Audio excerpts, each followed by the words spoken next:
Olá pessoal, no Integrado de hoje vamos falar sobre sistema prisional e sistema penal, através das abordagens do Dr. Marcelo Semer, juiz de direito, escritor, doutor em direito penal e criminologia e colunista da revista Cult, ele que é lá de São Paulo. É daqui a alguns segundos no Integrades.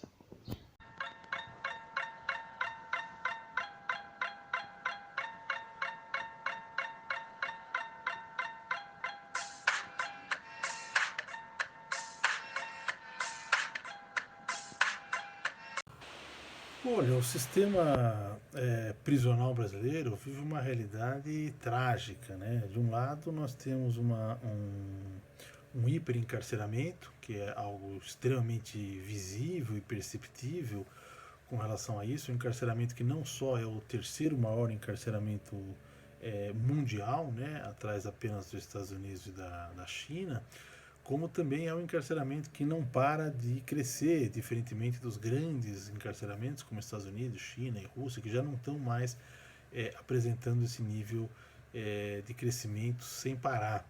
E de outro lado, ele é extremamente superlotado, ou seja, a quantidade de presos é maior do que a sua capacidade, ele é insalubre, né, uma cuidado muito insatisfatório para a saúde, e ele também é perigoso, né? Porque existem dentro do sistema prisional uma série de facções que litigam entre si, e o Estado, no mais das vezes, lava as mãos e não assume a sua função de proteção das pessoas que estão sob a sua guarda. Então eu diria que o nosso sistema prisional é aquilo que o Supremo já definiu, né, embora apenas formalmente, como um estado de coisas inconstitucional. Quer dizer, além de ele ser essa realidade drástica que eu narrei para vocês, ele também é inconstitucional, ou seja, ele não permite que sejam cumpridos os dispositivos para os quais ele foi criado, ou seja, o cumprimento das penas não se faz de acordo com a lei. É impossível fazer o cumprimento da pena de acordo com a lei, dado o volume e a inexpressividade de recursos. O mais grave de tudo é que todos os mecanismos recentemente instaurados aí são no sentido de aumentar o encarceramento, né? Esse pacote anticrime de responsabilidade do Sérgio Moro, que vai gerar uma bomba relógio gigantesca para o nosso sistema prisional. Vai conseguir fazer com que um dia a gente tenha saudade do sistema que nós vivemos hoje. Bom, todo esse grande problema do sistema carcerário ainda é um problema menos grave, por incrível que possa parecer, em relação ao problema da violência que está subjacente ao sistema penal, como diria o professor Zaffaroni, né, Raul Zaffaroni, o sistema de direito penal subterrâneo, né? Ou seja, essas pessoas que estão nas cadeias, estão suportando as cadeias, a gente pode dizer que são as pessoas que sobreviveram, enfim.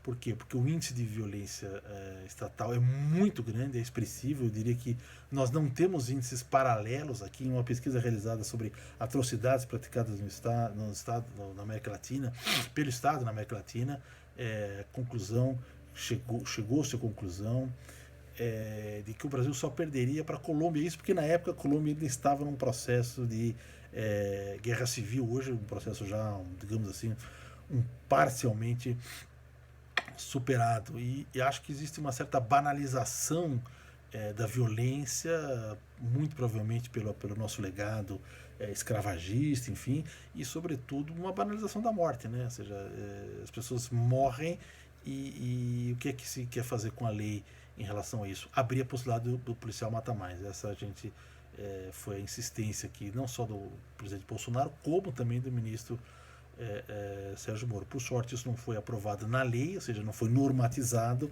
mas a morte das pessoas pela violência policial já é normalizada, isso já acontece cotidianamente. Eu acho que isso talvez seja o maior exemplo da necropolítica hoje no sistema prisional, no sistema penal brasileiro, né? O prisional também, porque as pessoas também morrem lá, mas morrem muito mais hoje fora do que morrem dentro. dos pontos que é muito ruim do nosso sistema, não diria que é o nosso sistema prisional, mas do nosso sistema penal de uma maneira geral, é o excesso de prisões provisórias. Não há dúvida nisso, nós temos algo em torno de 30% a 40% da população prisional que não tem uma decisão definitiva. Então, quando não tem decisão definitiva, ele não está cumprindo pena do ponto de vista da legal, ele está apenas sendo cautelarmente preso para aguardar o processo. E não faz sentido algum você manter uma população tão grande em prisão cautelar para aguardar o processo, até porque há pesquisas que mostram que cerca de 1/3 das pessoas ao final do processo são liberadas, ou porque houve absolvição, ou porque a pena aplicada, enfim, numa privação de liberdade, etc. Ou seja, há um excesso de prisão cautelar, e todos os mecanismos que nós tentamos fazer para reduzir esse excesso de prisão cautelar, eles são seguidamente boicotados, né? Sobretudo pelos juízes, porque ainda tem um pensamento extremamente conservador de que a prisão vai resolver os nossos problemas. E os juízes não estão sozinhos nisso, é verdade. Os promotores também estimulam as prisões preventivas fortemente, os delegados representam pelas prisões fortemente, e há uma enorme cobrança da mídia, uma cobrança social, porque se a pessoa não estiver presa, então aquilo é uma grande impunidade. Esse discurso da impunidade acabou colocando um peso muito grande sobre os juízes. É preciso reformular as regras da prisão preventiva, eu não tenho dúvida em relação a isso, mas mais do que mudar regras, é preciso mudar uma cultura, porque a nossa concepção de Constituição ela já é suficientemente garantista para que a prisão seja considerada pelo processo penal uma exceção e não uma regra.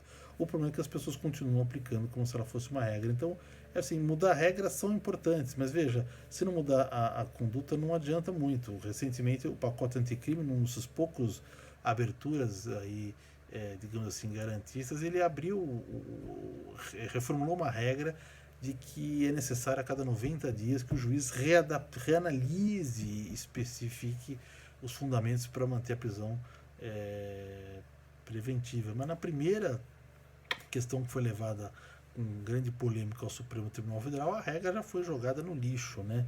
Então eu acho que mudar regras não me parece ser o mais necessário. Bom, eu tenho falado bastante sobre o papel dos juízes em relação à função do juiz no encarceramento em massa, né?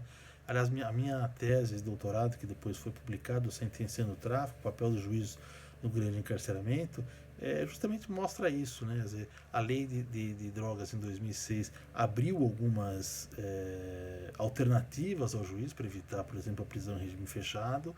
O Supremo fez uma leitura relativamente liberal dessa lei, né? Do ponto de vista constitucional, acho que de acordo com a Constituição.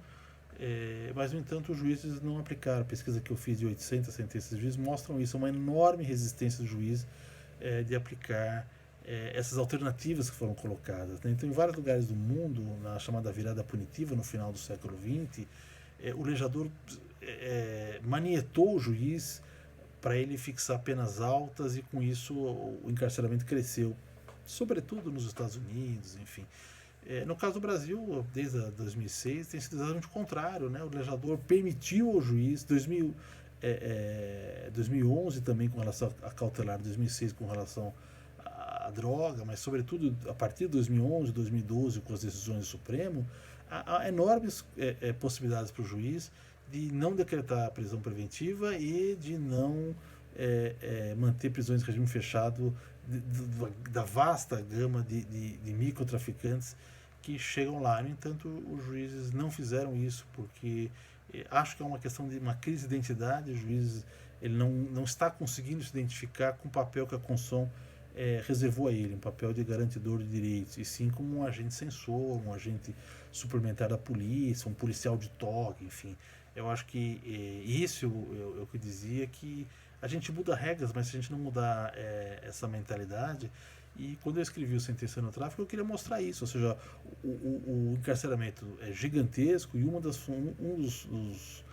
responsáveis por isso o judiciário. Eu achei que isso pudesse, de alguma forma, provocar um debate, provocar uma meia-culpa em si, mas em muitos lugares, como eu vejo aqui, principalmente aqui em São Paulo, as pessoas estão batendo no peito e dizendo, nós não temos gente presa, por isso que a criminalidade diminui, que é uma mentira assim, muito grande, né? Mais um daqueles terraplanistas. Então o papel do judiciário deve ser o que a Constituição determina que ele seja um garantidor de direitos e, portanto, não exagerar, seja na prisão preventiva, seja no que diz respeito às penas, seja aplicar as penas que estão previstas na lei, o que de fato não vem acontecendo.